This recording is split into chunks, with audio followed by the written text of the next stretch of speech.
Hello friends, welcome back to my YouTube channel. दोस्तों, आज की इस वीडियो में हम भारत के संविधान में जितनी अनुसूचियां हैं उनके बारे में अध्ययन करेंगे।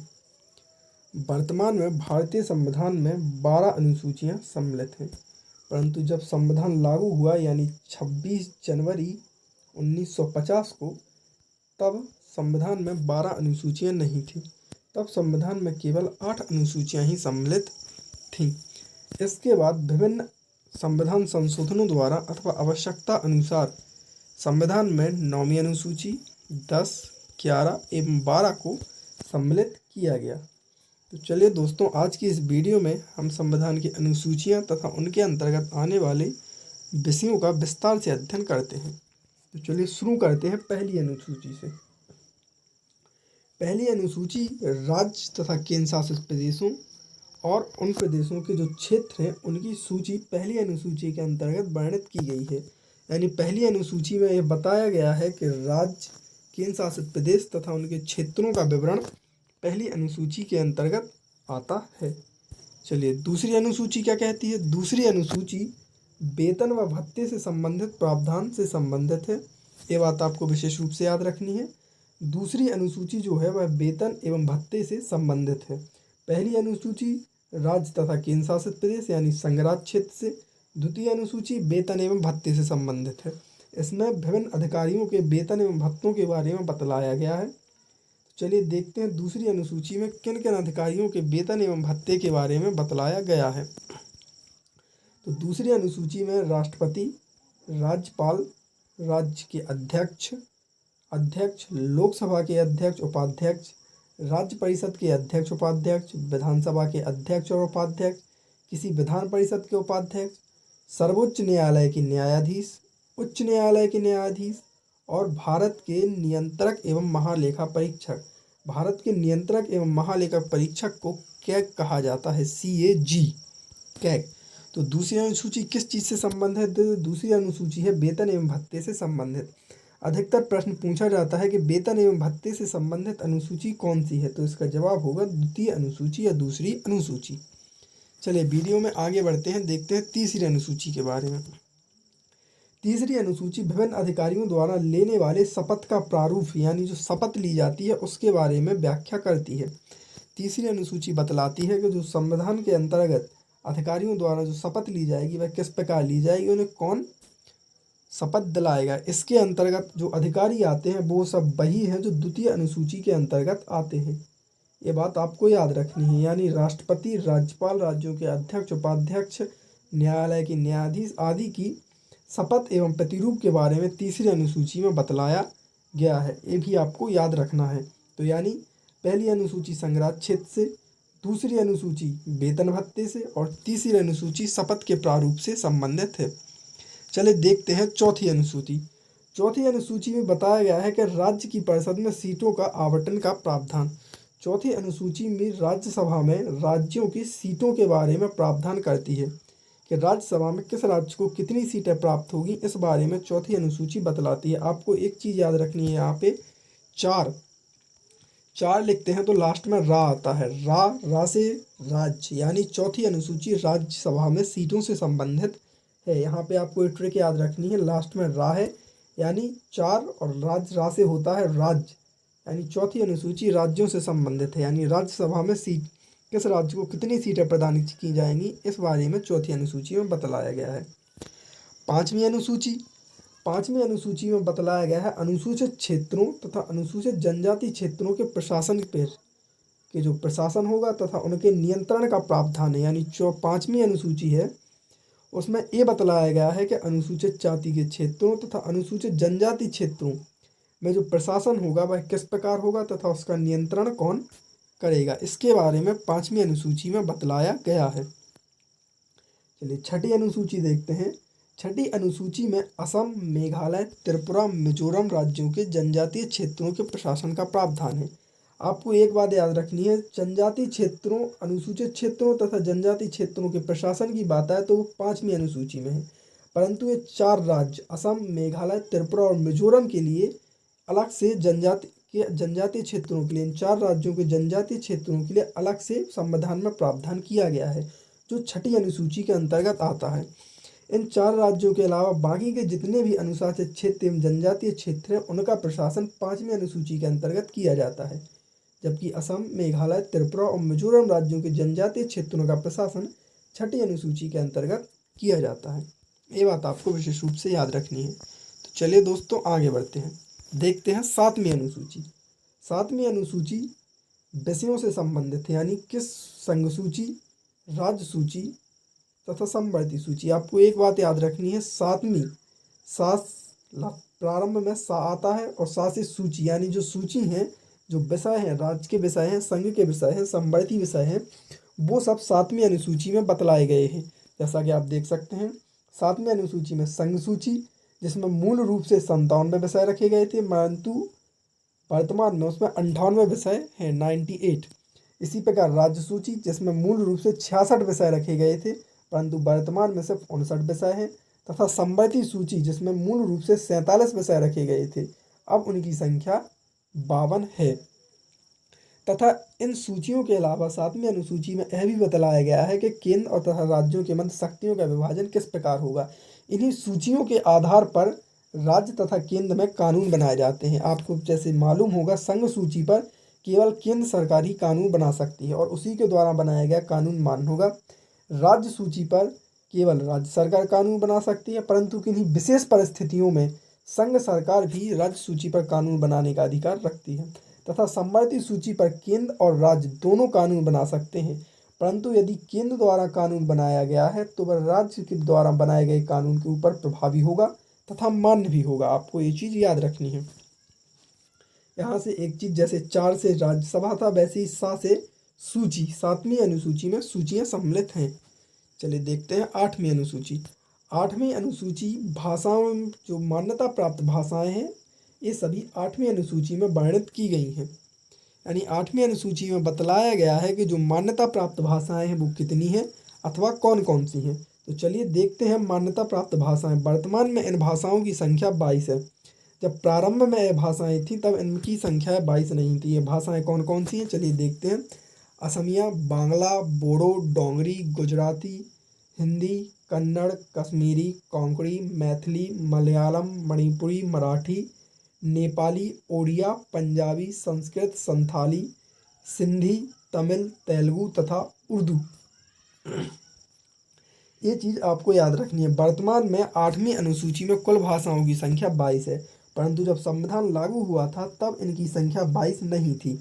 बाद में विभिन्न संशोधन द्वारा इसमें विभिन्न भाषाओं को जोड़ा गया। जैसे देखते हैं, सिंधी भाषा को 1967 के 21वें संविधान संशोधन अधिनियम द्वारा जोड़ा गया।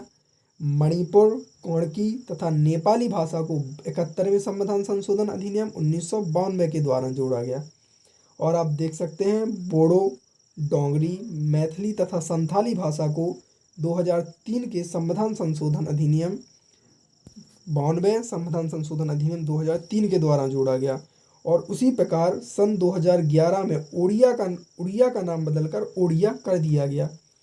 तो आपको देखना है, वर्तमान में संविधान की 8वीं अनुसूची में कुल 22 भाषाएं। सिंधी 21वें संविधान संशोधन द्वारा जोड़ी गई। कोंकणी, मणिपुरी तथा नेपाली को 71वें संविधान संशोधन अधिनियम द्वारा जोड़ा गया। उसी प्रकार बोडो, डोंगरी, मैथिली तथा संथाली को 92वें संविधान संशोधन अधिनियम द्वारा जोड़ा गया।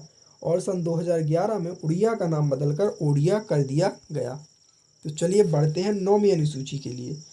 संविधान जब लागू हुआ तब 9वीं अनुसूची नहीं थी। 9वीं अनुसूची को पहले संविधान संशोधन अधिनियम 1951 द्वारा संविधान में जोड़ा गया। वर्तमान में संविधान में अनुसूचियों की संख्या 12 है, जैसे आपको पहले बताया गया है। तो चलिए देखते हैं 9वीं अनुसूची में क्या है। 9वीं अनुसूची 21 खा अनुच्छेद 21 खा में भू सुधारों तथा जमींदारी प्रणाली के उन्मूलन से संबंधित राज्य विधानमंडलों और अन्य मामलों से संबंधित संसद के अधिनियम और विनियम मूलतः इसमें 13 थे, परंतु वर्तमान में संशोधन होते होते इसमें 282 पहुंच गए हैं। इस अनुसूची को, जैसा कि आपको बताया है, पहले संविधान संशोधन अधिनियम 1951 के द्वारा जोड़ा गया है। आप देख सकते हैं, इस अनुसूची को पहले संविधान संशोधन अधिनियम 1951 के द्वारा मूल अधिकारों के उल्लंघन के आधार पर न्यायिक समीक्षा से सम्मिलित कानूनों को बचाने के लिए जोड़ा गया। मूल रूप से क्या था कि जो जमींदारी प्रथा थी उसके लिए जवाहरलाल नेहरू द्वारा कानून बनाया गया, जिसे सुप्रीम कोर्ट ने यह कहकर खारिज कर दिया गया कि यह मूल अधिकारों का उल्लंघन है। तब उन्होंने संविधान में संशोधन करके एक अनुसूची को शामिल किया जिसे 9वीं अनुसूची के नाम से जाना जाता है, तथा संविधान में यह प्रावधान किया कि 9वीं अनुसूची के अंतर्गत जो भी कानून रखा जाएगा वह न्यायिक समीक्षा के परे होगा, यानी कोर्ट उस पर अपना निर्णय नहीं सुना सकता है, वह न्यायिक समीक्षा उसकी नहीं की जा सकती है। तथापि वर्ष 2007 में उच्चतम न्यायालय ने निर्णय दिया कि इस अनुसूची में अप्रैल 1975 के बाद सम्मिलित कानूनों की न्यायिक समीक्षा की जा सकती है।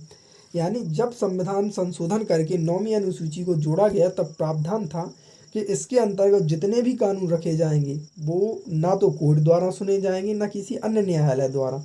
आपको ये बात याद रखनी है। परंतु कोर्ट ने यह कहा कि इस न्यायिक समीक्षा संविधान की मूल विशेषता है, इसे किसी कानून द्वारा बदला नहीं जा सकता। इसलिए संविधान संशोधन की बात, इस संविधान संशोधन को सन 2007 में उच्चतम न्यायालय द्वारा एक निर्णय दिया गया जिसमें कहा गया कि 24 अप्रैल 1975 के बाद 9वीं अनुसूची में जितने भी कानून सम्मिलित किए गए हैं उनकी न्यायिक समीक्षा की जा सकती है। यानी 24 अप्रैल 1975 के पहले जितने कानून 9वीं अनुसूची में जोड़े गए वो न्यायिक समीक्षा के परे हैं, परंतु 24 अप्रैल 1975 के बाद जो भी कानून 9वीं अनुसूची में जोड़े जाएंगे या अधिनियम जोड़े जाएंगे उनकी न्यायिक समीक्षा हो सकती है। जब 9वीं अनुसूची लागू हुई तब इसमें मूल रूप से 13 थे अधिनियम, परंतु वर्तमान में इनकी संख्या 282 है। परंतु अंतिम प्रविष्ट की संख्या यानी जो अंतिम अधिनियम उसकी संख्या 284 है, जबकि कुल अधिनियम 282 है। चलिए देखते हैं 9वीं के बाद 10वीं अनुसूची। तो 10वीं अनुसूची क्या है? 10वीं अनुसूची दल बदल के आधार पर अयोग्यता के प्रावधान से संबंधित। दा से 10वीं और दा से दल बदल, आपको ये याद रखनी है। यह दल बदल के आधार पर अयोग्यता का प्रावधान करती है। इस अनुसूची को 52वें संविधान संशोधन अधिनियम 1985 के द्वारा जोड़ा गया। इसे दल परिवर्तन रोधी कानून भी कहा जाता है। यह दलों के परिवर्तन पर रोक लगाती है अथवा जो लोग दल परिवर्तन करते हैं उन पर दल परिवर्तन के आधार पर कानून लागू करती है। इसे मूल रूप से इंदिरा गांधी की हत्या के बाद जोड़ा गया, क्योंकि उस समय कांग्रेस के जो सदस्य थे वो मुख्य रूप से पार्टी बदलने लगे थे। इसलिए राजीव गांधी द्वारा 52वां संविधान संशोधन अधिनियम करके 1985 में 10वीं अनुसूची को जोड़ा गया, जिसमें दल बदल के आधार पर अयोग्यता के प्रावधान की गई। परंतु यहाँ पे एक चीज़ और है, यदि कोई सदस्य दल बदल करता है तो उसकी सदस्यता रद्द कर दी जाती है। परंतु यदि किसी पार्टी के या दल के 2/3 सदस्य दल बदल करते हैं तो वह अयोग्य नहीं माने जाएंगे। इसके अलावा यदि कोई सदस्य दल बदल करता है तो वह पार्टी के लिए अयोग्य माना जाएगा, उसकी सदस्यता सदन द्वारा रद्द कर दी जाएगी। तो आपको याद रखना है 10वीं यानी दा से दल बदल, इसे 52वें संविधान संशोधन अधिनियम 1985 के द्वारा जोड़ा गया। चलिए बढ़ते हैं 11वीं अनुसूची। 11वीं अनुसूची पंचायतों की शक्ति, अधिकार और उत्तरदायित्व से संबंधित है। गांधी जी का विचार था कि भारत में प्रशासन सूक्ष्म से लेकर ऊपर यानी जड़ से लेकर शीर्ष तक, वो चाहते थे गांव से लेकर केंद्र तक हर जगह प्रशासन की नींव हो। इसलिए उन्होंने पंचायतों के बारे में बतलाया। इसे मूल रूप से जोड़ा भी गया था। यह 11वीं अनुसूची क्या बतलाती है? 11वीं अनुसूची को इसीलिए जोड़ा गया पंचायतों राज के लिए। सबसे पहला पंचायती राज जहाँ पर पंचायतों का गठन हुआ वो राजस्थान था। राजस्थान के नागौर जिले में पंडित जवाहरलाल नेहरू द्वारा पंचायतों का गठन किया गया था। तो 11वीं अनुसूची पंचायतों की शक्ति, अधिकार और उत्तरदायित्व से संबंधित है। इसमें जो विषय शामिल हैं उनकी संख्या 29 है। 11वीं अनुसूची में जितने विषय शामिल किए गए हैं उनकी संख्या 29 है।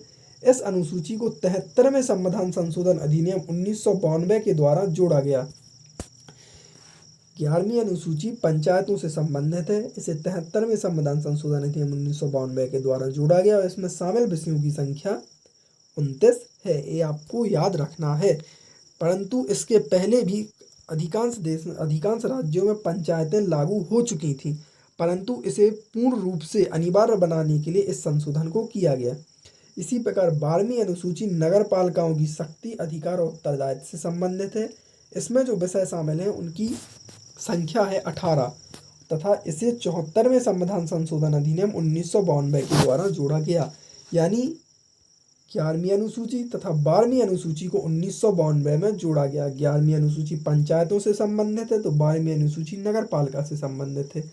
11वीं अनुसूची को 73वें संविधान संशोधन अधिनियम द्वारा जोड़ा गया तो 12वीं अनुसूची को 74वें संविधान संशोधन अधिनियम द्वारा जोड़ा गया। ये बात आपको याद रखनी है। तो वर्तमान में अनुसूचियों की जो संख्या है वह कुल मिलाकर 12 है और जब संविधान लागू हुआ था तब उनकी संख्या 8 थी। 4 अनुसूचियों को विभिन्न संविधान संशोधन अधिनियम द्वारा जोड़ा गया। आपको ये चीज़ याद रखनी है। जैसे 9वीं अनुसूची को 1951 पहला संविधान। 10वीं अनुसूची की बात की जाए तो 10वीं अनुसूची को सन 1985 में जोड़ा गया। 11वीं अनुसूची की बात की जाए तो 11वीं अनुसूची को सन 1992 तथा 12वीं अनुसूची को भी सन 1992 में जोड़ा गया। ये बात आपको याद रखनी है। चलिए दोस्तों, आज की हमारी वीडियो में इतना ही। ऐसी ही और वीडियो के लिए देखते रहिए हमारा यूट्यूब चैनल। यदि वीडियो पसंद आई हो तो वीडियो को लाइक और चैनल को सब्सक्राइब जरूर करें।